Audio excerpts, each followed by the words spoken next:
Assalamu alaikum warahmatullah. Welcome to this lecture number 12 and 13 of our subject mechanical vibrations, and it will be a last session because that's the last topic that we are going to study. So far we have been discussing vibrations which are not valid in all the cases. So what happened? So far we have been discussing cases like we assume that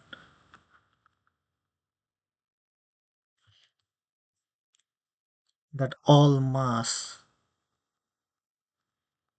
mass is concentrated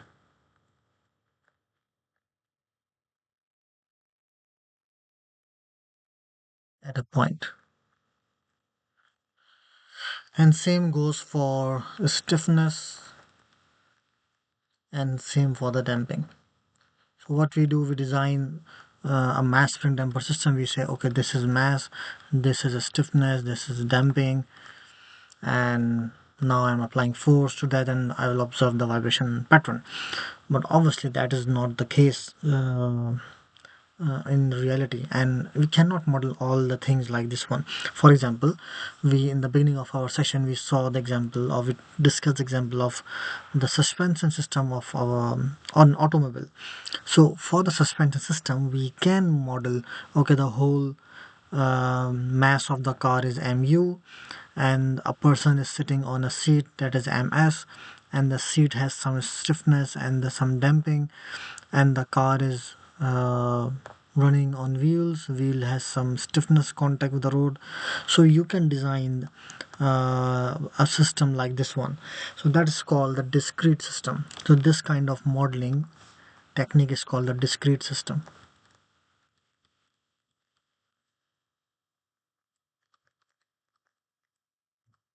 right? So it means like representing all the mass and spring and damping like a chunks, like a separate entities and concentrated at a point.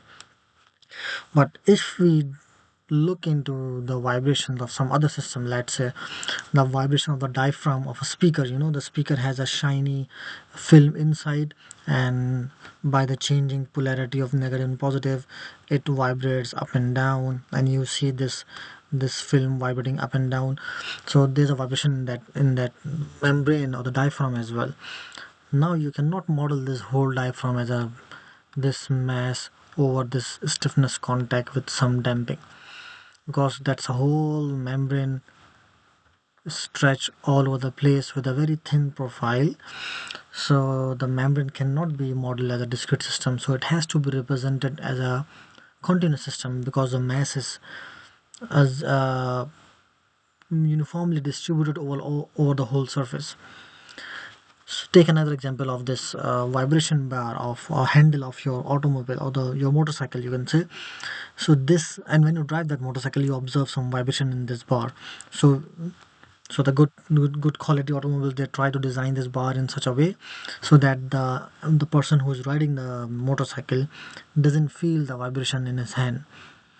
So that is also an example of kind of a cantilever beam, and you are designing it in such a way so that there's less vibration in that beam. So now you cannot model this beam as a discrete mass spring damper system. You have to design this model this whole beam as a bar, as a continuous system with the mass is distributed in whole of its profile, and same goes for the stiffness, same goes for the damping. So not in every case you can go for the discrete systems. You have to model some system as a continuous systems. So far we have been dealing with the discrete system, and once you have the discrete system, you at the end you have some kind of ordinary differential equation like this one, right? And in order to solve this ordinary differential equation, you assume, okay, x equals to a sine omega t, and then you differentiate that one, substitute that one back into the equation one, and then solve the system. But in the case of continuous vibration,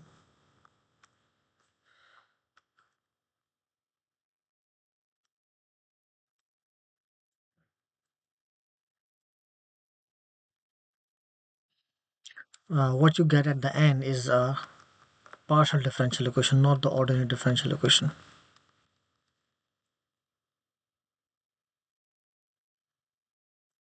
And what's the difference between the partial differential equation and the ordinary differential equation? In the ordinary differential equation, the change is on a single variable. So that is changing, and your whole system properties or the system behavior depends on that one. While in the partial differential equation, the system response does not depend on a single variable. You may have more than two or more than two variables that defines the whole overall behavior of the system. That's why it's called the partial differential equation. And then it has its separate techniques how to perform the solution of the partial differential equation. We are going to use one of them in our lecture today. But before going into that, we will discuss some assumptions while uh, performing or while analyzing a continuous system.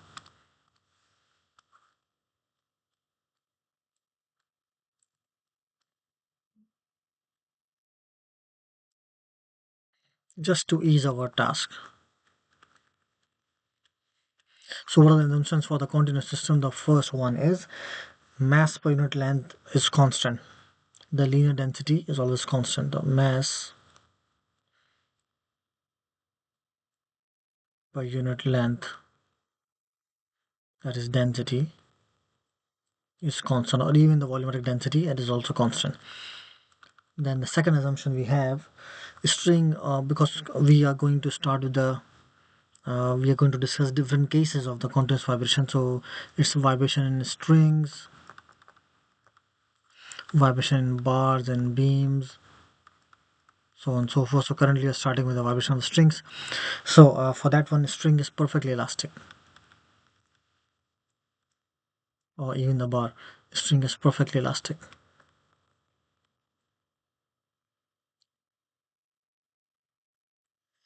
So means there's no resistance to bending. When you apply some force, the internal property is not resisting the bending.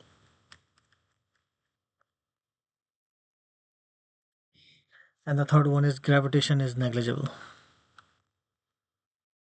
or gravity is negligible. There's no effect of gravity on the deformation or the vibration.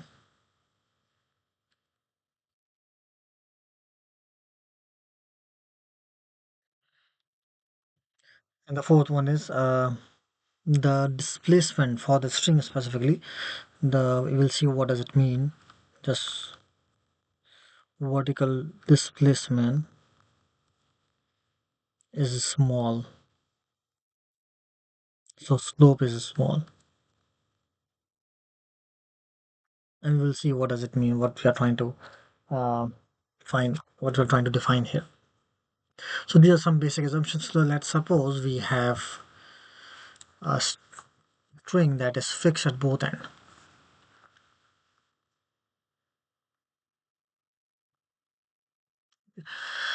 So let's say this is position. This is the length is 0. This is the maximum length L, and another thing that we forgot to discuss, like in the discrete system, we have certain degree of freedom. So 1 degree of freedom, 2 degree of freedom. So we do have limited degree of freedom. But in continuous system, we assume that there's a continuity of mass and the stiffness and the damping. So let's say if you have a beam like this, so just assume, just interpret it like this: you have a lot of these small chunks of mass and stiffness and density, and the damping, and they are vibrating in their own tiny domain. So you have a lot of these point masses that combined together makes up a continuous system. So all of them are vibrating independently, so you will end up getting an infinite number of degree of freedoms. So in so that's why you need a partial differential. You cannot go through this method. You can simply, you cannot solve this system using this ordinary differential equation system, because you have infinite degree of freedom. So, and we have seen in the previous lectures, like how much the task increase even if you go from 1 degree of freedom to two degree of freedom. we need to have two equations. And if it is 3 degree of freedom, you have three equations to solve the system. But if you have infinite degree of freedom, you simply cannot solve the system. So you need this technique of continuous vibration systems to address this, to study the behavior of this continuous systems. So that was one thing on a side note. So let's suppose you have a string that is fixed at both ends, and at any point you have excited that spring using a force. Now you have excited that spring using a force. So what happened? You will have a kind of a hump of a string that will form, and it will start to move as soon as you leave the force. It will start to move in both the directions. So you will have two tiny humps going in this direction, one tiny hump going in this direction, right? This is what happens when you pull the string, such a string which is supported or fixed at both ends, and you leave it. So you have a large hump in the beginning, and then it divides into two small humps moving on both sides equally. And then obviously if it's perfectly elastic, it will reflect back. So let's suppose this happened. So what if you try to analyze only this part when you applied the force? So if we redraw this one, so you will have a section of the string like this. So I'm just enlarging this part only, enlarging this part only. So you have a section of a string like this.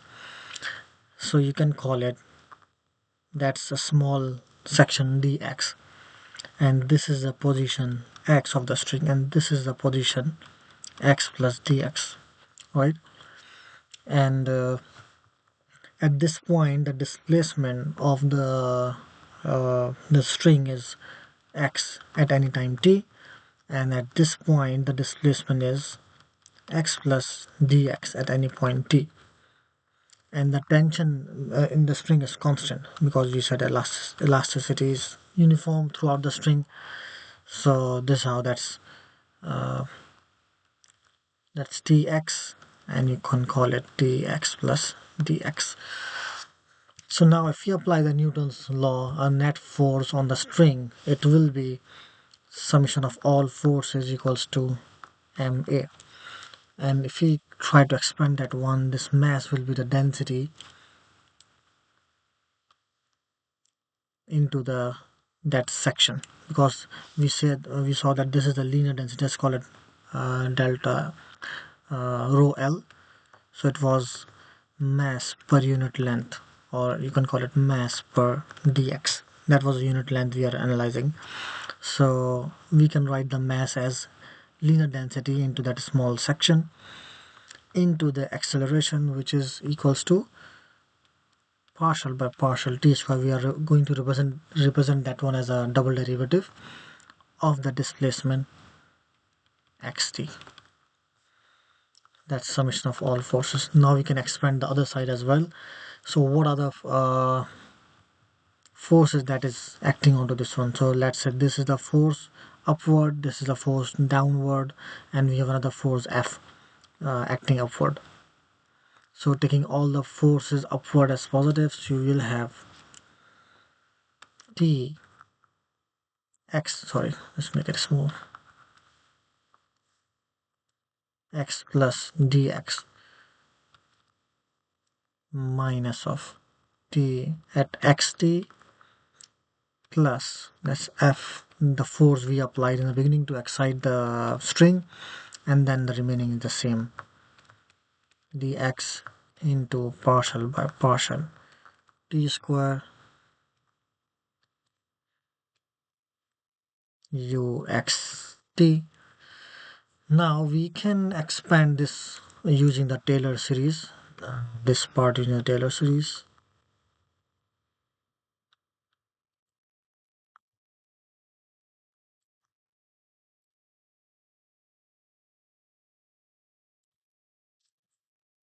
It will be reduced to,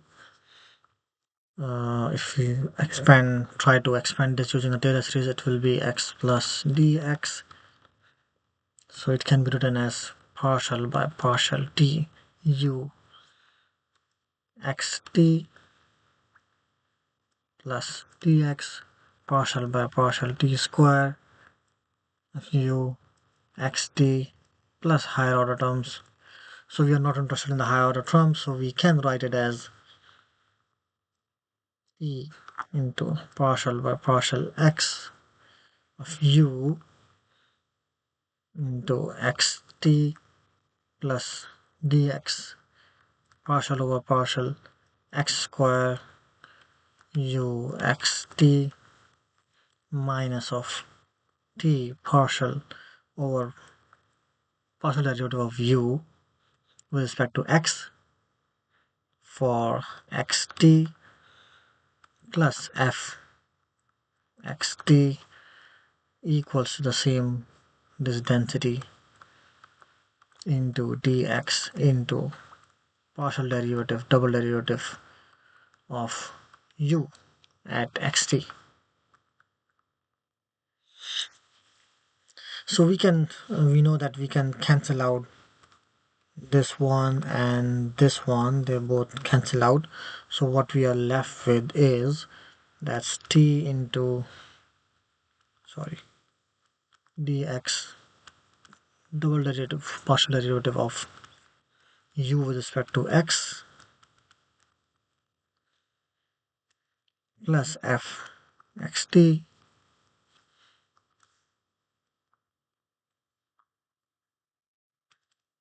and then density into dx into partial double derivative of u with respect to time. So for now, this is our final equation of motion you can say, and that is for the force excitation.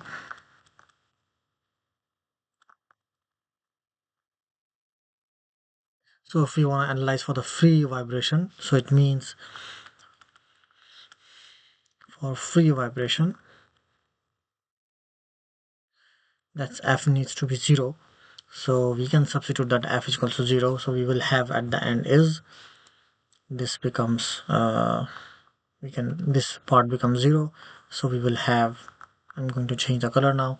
It will be t dx double partial derivative of u with respect to x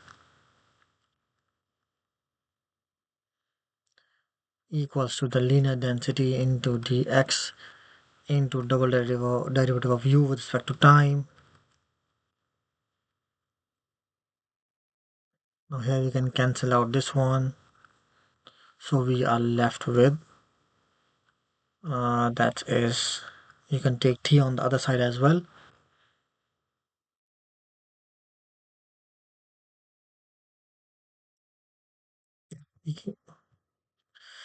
So here we are left with is partial square u over partial x square at xt equals to square u of partial t square xt. Just take this one on the other side, it will become t over linear density, and you can rewrite this one as partial square u over partial t in the standard form equals to this t over rho l under root is equals to the speed of sound. So this is the speed of sound in any medium. So if you're analyzing any medium, be it any string or water or any other medium, so the tension and this linear density defines the speed of vibration, or the speed of the waves that is passing, that is carrying that vibration actually. So now you can rewrite that one as c square, because that's without root, into partial double derivative of u with respect to t. So this in general form, that's called the wave equation. This is called the wave equation.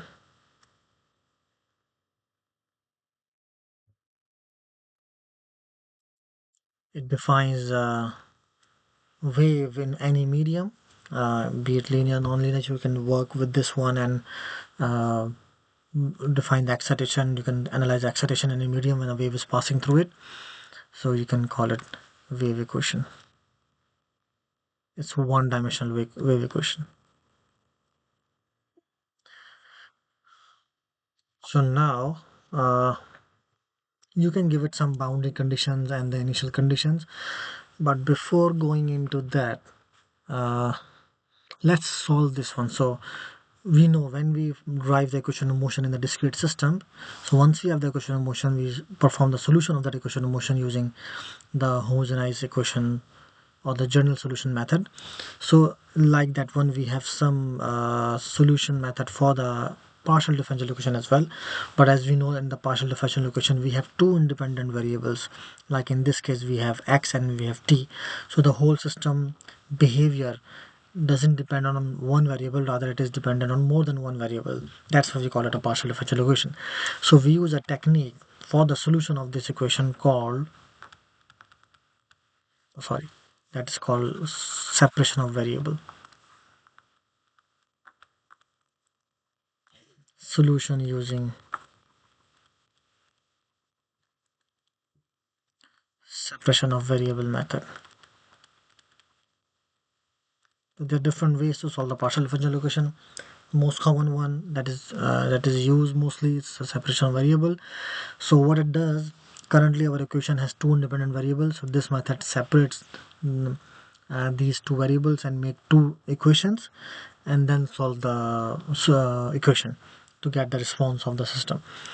So let's call that u x t is actually equals to another variable capital U, that is dependent on the position, and t that is dependent on time only. So this variable, this complex variable or function u, is actually dependent on two independent variables. So one is dependent on position, other is depending on the time. Right? It makes sense. Now let's substitute that one into our equation a. That's a wave equation. Now substitute in equation a. So we will have the double derivative of this one, that is partial square over partial t square. Then now we have to write u of x equals to c square, and now partial double derivative with respect to time of. So now in this section, this behaves like a constant value because we are observing change with respect to time only. And in this, on this side, oh, I have made a mistake. Yeah, this is x square. So on this side, this time is actually a constant value because we are observing change with respect to x only, position only. So now we can apply the simple differential equation uh, method. So that will be u x, and that becomes double derivative of t. So I don't have to write it again and again. Equals to c square. Now it is with respect to position only. T into double derivative of u. So now we have reached this solution. What we see here, since what we call, yeah, since this side is dependent on this side and both are actually unrelated to each other. One is based on change of time, one is based on change of position, yet both are equal to each other, then they both must be equal to any constant value. So there's any constant relationship that is maintained between these two independent variables. That's why these two unrelated equations are equal to each other. So let's call that constant value equals to a, right? And now we can rewrite this equation as,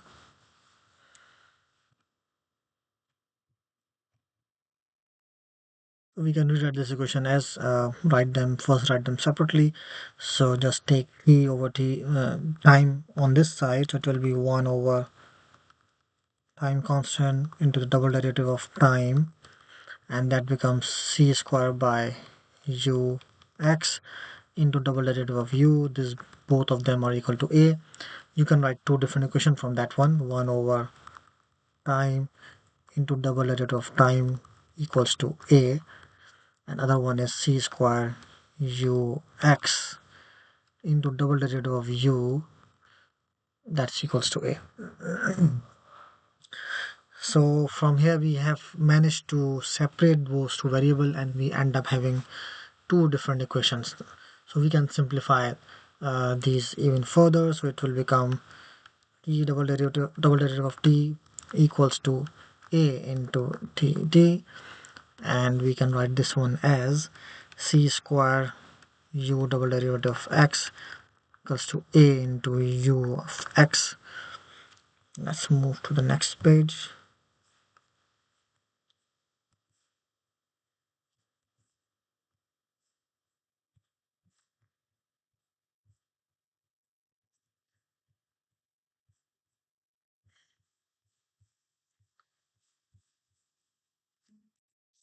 We can bring a simplified further, that's t double derivative of t with respect to time minus a t into t, and this equation will become uh, double derivative of u with respect to the position minus a over c square u of x equals to 0.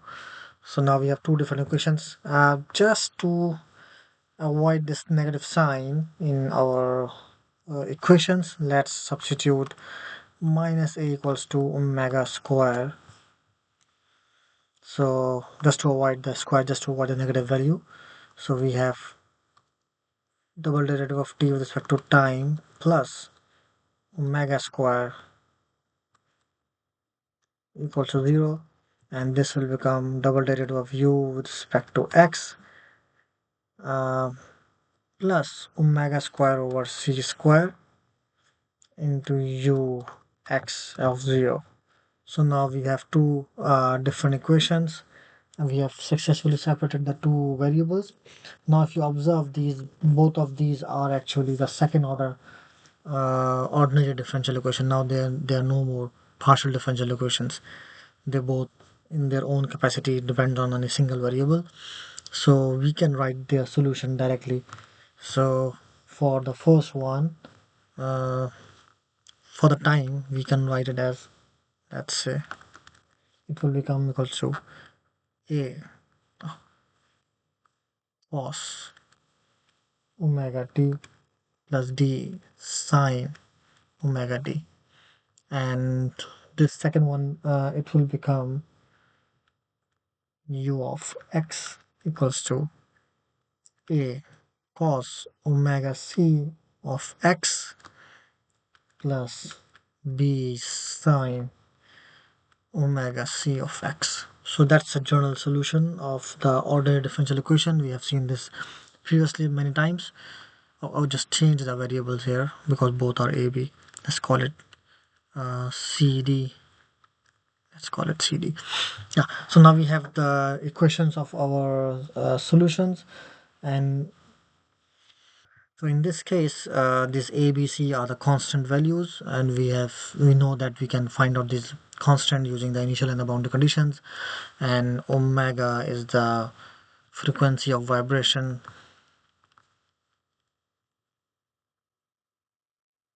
and A, B, C are the constant values. So let's suppose uh, if in our case string is fixed at both ends,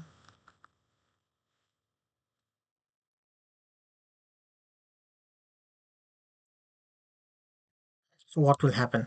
So if the string is fixed at both ends, like the sketch I have drawn in the beginning, so it means it will be u of 0, uh, at u of 0 it will become, so at 0 t it will be actually uh, the displacement in the beginning, because this is x equal to 0 and this is x equals to l, the total length of the string.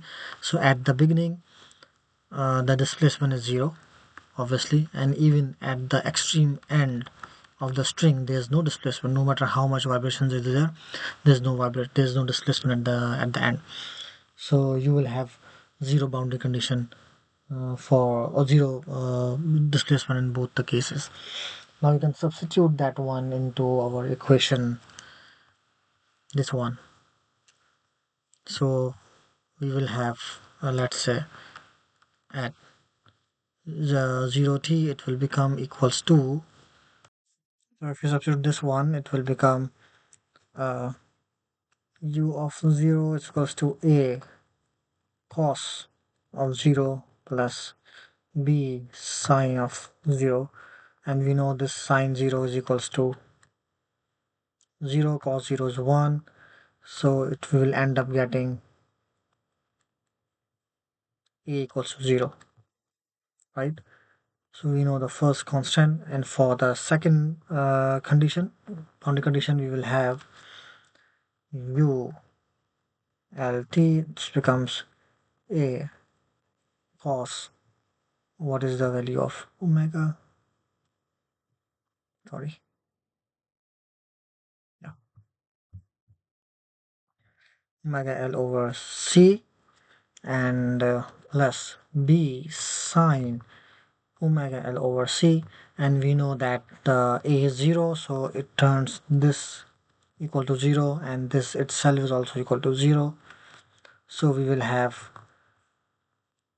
b sine omega l over c, that's equals to 0. And since what you call b cannot be 0 for a non-trivial solution, if you just try to expand this one, b cannot be 0 for the non-trivial solution, so sine omega l over c would be equal to 0, and this is the frequency or characteristic equation that must satisfy the values of frequency, that is omega. So we know that omega l over c would be equal to sine inverse of 0, and now we can write all the possible combinations of sine where it is equal to 0. So sine 0 is 0, and sine 90 is 1, sine 180 is 0, so after that is 180, and so on and so forth.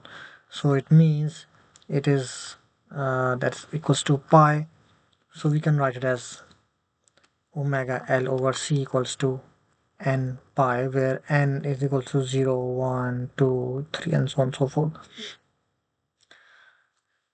uh, and we can further simplify to find the frequency of vibration, that is equals to omega equals to n c pi over l, where n again is equal to 0, 1, 2, 3, and so on and so forth. So this is how you can find the frequency of vibration in the string that is fixed at both ends. So now using that you can write the complete solution of our vibrating string. So the complete solution,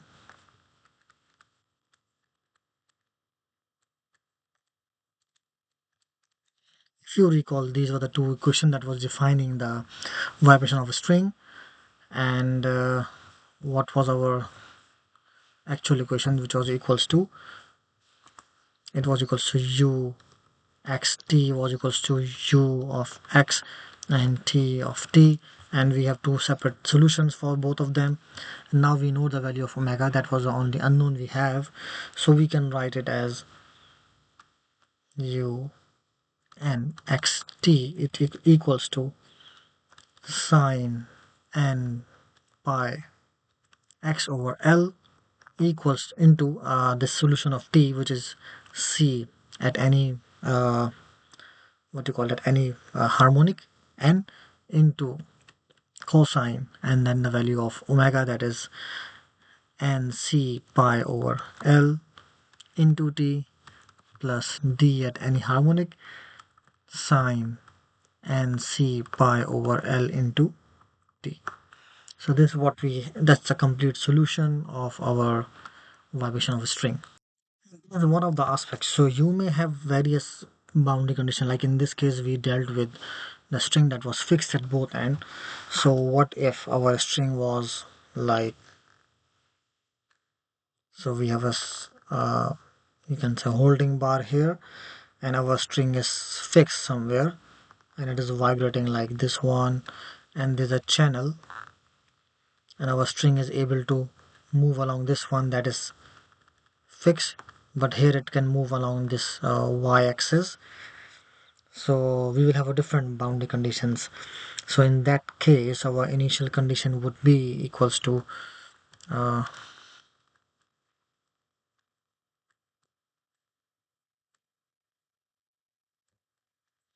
in this case that would be equals to, let's say, u x t at time is equal to 0. When there's 0, that is u naught of x, because we don't know where it is, we are not sure about its position or displacement. There may be some displacement, but it's not fixed at one end. And the velocity at that particular instant,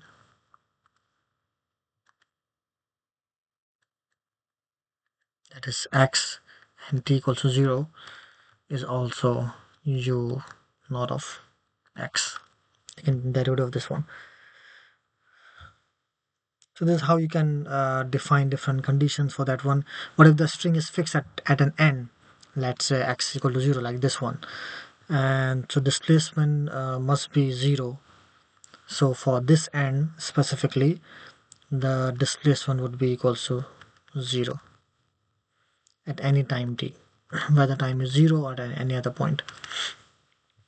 And if the string or cable is connected to a pin, as we have seen, it can move perpendicular as shown in this sketch. The end cannot support a transverse force, so we have a different boundary condition for that one. We may have another kind of case where, let's say, we have a string that is fixed at one end,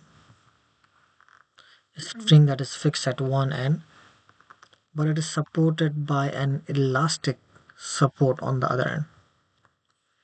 So it is getting some support but through an elastic, so there's some storage of energy. So it means x is equal to 0, that is fixed. Another other end is free, and let's say there's a constant force p is being applied, so that velocity or the displacement would be equal to 0 at that point when at the fixed end, and at the other end where the length is equals to, sorry, at the other extreme end where x equals to L for this one, so we will have the force like,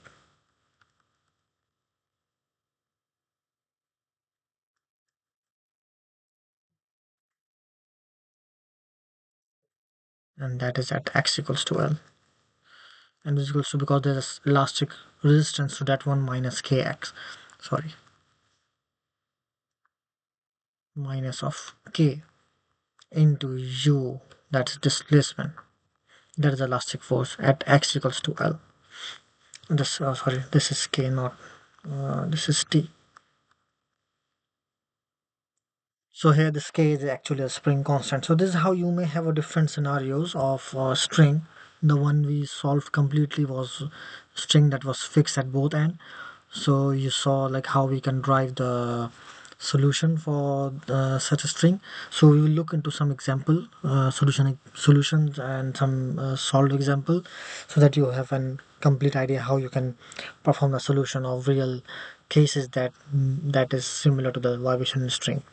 And the last topic that is similar to this one, that is vibration in the bar and beams.